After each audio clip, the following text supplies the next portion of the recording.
Au nom du Père et du Fils et du Saint-Esprit, Amen. Grande joie d'être là avec toi en ce mercredi 8 janvier.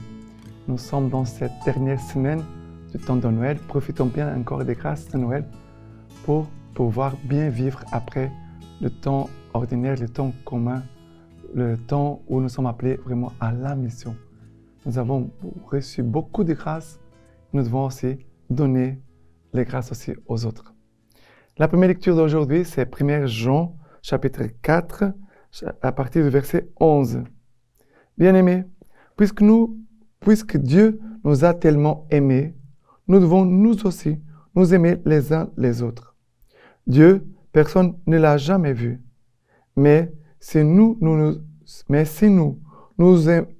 aimons les uns les autres, Dieu demeure en nous, et en nous, son amour atteint la perfection.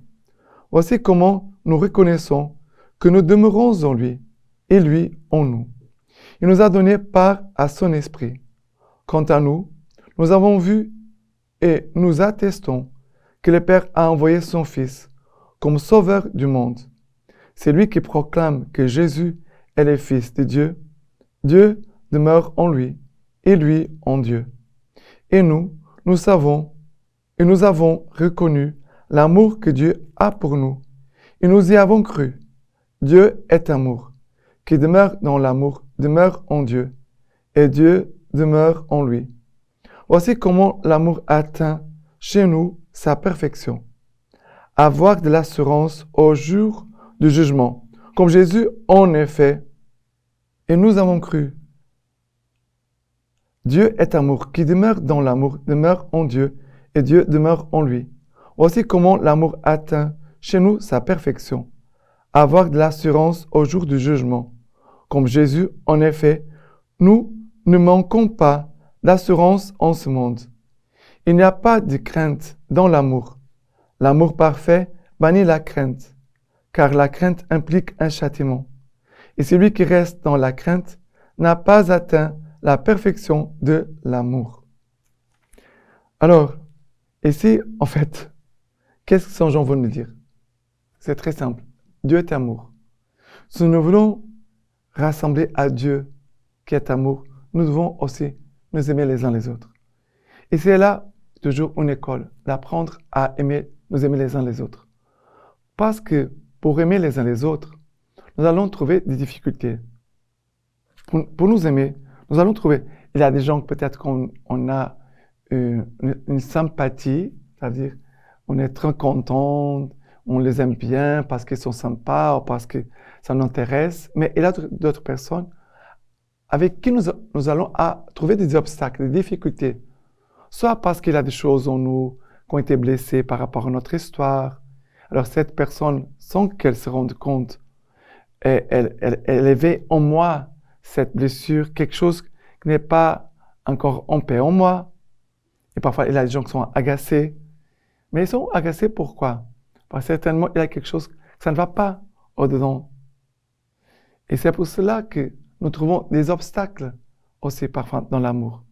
Parfois, il y a des personnes qui ne nous ont fait aucun mal, mais nous avons des difficultés à les aimer, à les accepter, à parler avec elles.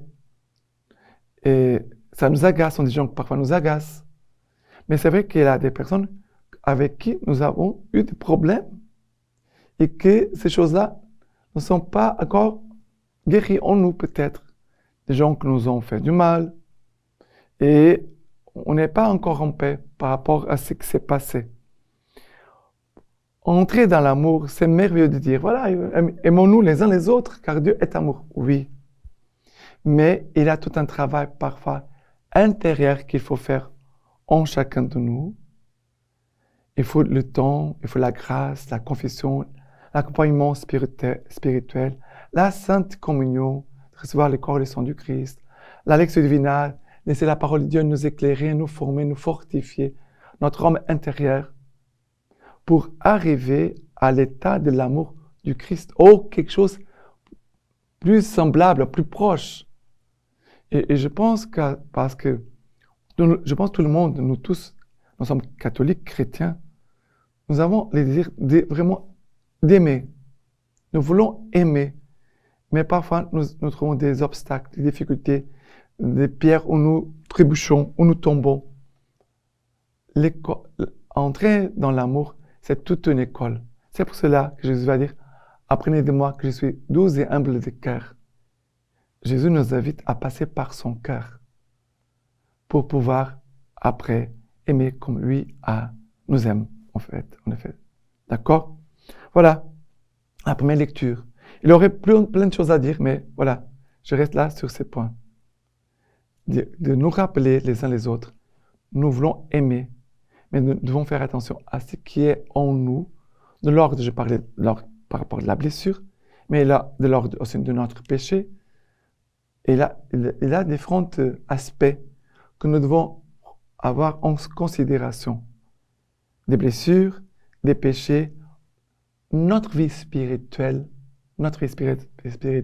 parce qu'il n'a pas une forte vie spirituelle, on n'arrivera pas. Vraiment que l'Esprit Saint puisse nous aider. Le psaume d'aujourd'hui, c'est le psaume 72, à partir du verset 1. Dieu donne au roi tes pouvoirs, à ses fils de roi ta justice, qu'il gouverne ton peuple avec justice, qu'il fasse droit aux malheureux. Les rois de Tarsis et des îles apporteront des présents. Les rois de Saba et de Séba feront leur offrande. Tous les rois se prosterneront devant lui. Tous les pays les serviront. Il délivrera le pauvre qui appelle et les malheureux sans recours. Il aura souci du faible et du pauvre dont il sauve la vie. Alors, le Seigneur, ici, nous donne comme un chemin pour entrer dans l'amour. Il faut de parcourir ce chemin d'humilité. Ici, il nous parle du pauvre, du malheureux, du faible, du pauvre. Voilà. Mais nous tous, on doit passer par les chemins de l'humilité. Si on passe par les chemins de l'humilité, on apprendra vraiment à aimer. C'est par l'humilité qu'on trouvera les moyens pour aimer et ne pas se décourager quand nous sentons que nous n'arrivons pas à aimer les autres comme Dieu voudrait qu'on les aime. Et n'oublions pas que l'amour, ce n'est pas que des sentiments. L'amour sont des décisions, des gestes concrets qu'on peut faire envers les autres. Déjà, la prière, c'est déjà un acte d'amour envers quelqu'un.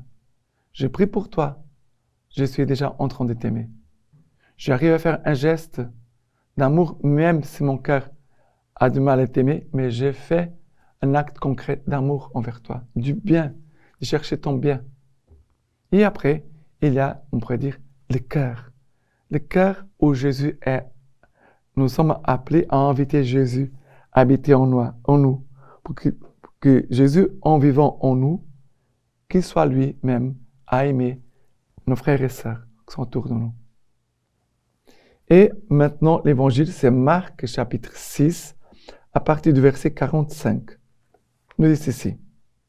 Aussitôt, après avoir nourri les 5000 hommes, Jésus obligea ses disciples à monter dans la barque et à les précéder sur l'autre rive, vers Bethsaïde, pendant que lui-même renvoyait la foule. Quand il les eut congédiés, il s'en alla sur la montagne pour prier. Le soir venu, la barque était au milieu de la mer, et lui tout seul à terre. Voyant qu'il peinait à ramer, car le vent leur était contraire, il vient à eux vers la fin de la nuit, en marchant sur la mer, et il voulait les dépasser. En le voyant marcher sur la mer, les disciples pensèrent que c'était un fantôme, et ils se mirent à pousser des cris. Tous, en effet, l'avaient vu, et ils étaient bouleversés. Mais aussitôt Jésus parla avec eux et leur dit, « Confiance, c'est moi, n'ayez pas peur. » Il monta ensuite avec eux dans la barque, et le vent tomba, et en eux-mêmes, ils étaient au comble de la stupeur, car Ils n'avaient rien compris au sujet des pains. Leur cœur était endurci. Alors, le manque d'amour endurcit le cœur. Si le cœur il est endurci, on ne va pas comprendre les actions de Dieu. Ici, ils avaient vu un miracle, la multiplication des pains et des poissons. Tout de suite après, ils prennent la barque et traversent la mer de Galilée. Regardez, les miracles viennent d'arriver. Ils étaient émerveillés. Ils sentaient gloire à Dieu. C'était vraiment dans la joie. Mais leur cœur était encore endurci.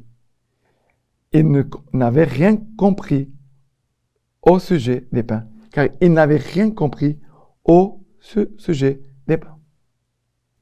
Le problème, c'est la dureté du cœur. La dureté du cœur empêche la parole d'entrer, de descendre, de nous pétrir, de nous aider. On doit veiller toujours sur la dureté de notre cœur. Mais nous voyons que Dieu n'abandonne pas ses disciples, même s'ils avaient le cœur endurci. Jésus n'abandonne pas son Église, n'abandonne personne. Il vient, marche sur la mer, ils ont peur, ils croient que c'est un fantôme. Et Jésus parla avec eux et leur dit, « Confiance, c'est moi, n'ayez pas peur. » Et cette phrase, on devait la garder, la prier, dire, voilà, Jésus, chaque jour, nous dit à chacun de nous, « Confiance, c'est moi, n'ayez pas peur. Confiance, c'est moi, n'ayez pas peur. N'ayez pas peur. » Le Seigneur vraiment nous accompagne toujours. Pendant toute cette nouvelle année qui commence, au moment qu'il y aura des tempêtes, n'oublie pas, Jésus te dit, il faut garder la parole. Confiance, confiance. C'est moi. Jésus, ça veut dire que Jésus, il s'identifie que là, c'est moi, Jésus-Christ. Et après, n'ayez pas peur. Ça veut dire qu'il nous invite à avancer. Ne t'arrête pas. Et voilà que vraiment le Seigneur veut nous rendre confiants en lui et que notre cœur puisse être toujours un cœur docile à Dieu. D'accord? La lecture patristique d'aujourd'hui de Saint Proclus dit ceci. Le Christ s'est manifesté au monde. Il a restauré ce monde livré au chaos. Il lui a rendu sa splendeur. Il a endossé les péchés du monde et il a terrassé l'ennemi du monde. Il a sanctifié les sources des eaux et il a illuminé les âmes des hommes. En miracle, il a joint des miracles plus grands encore. Maintenant, je vous laisse la bénédiction par les mains toutes pures de la Vierge Marie. Dieu Tout-Puissant vous bénisse et vous garde, le Père, le Fils et le Saint-Esprit. Amen.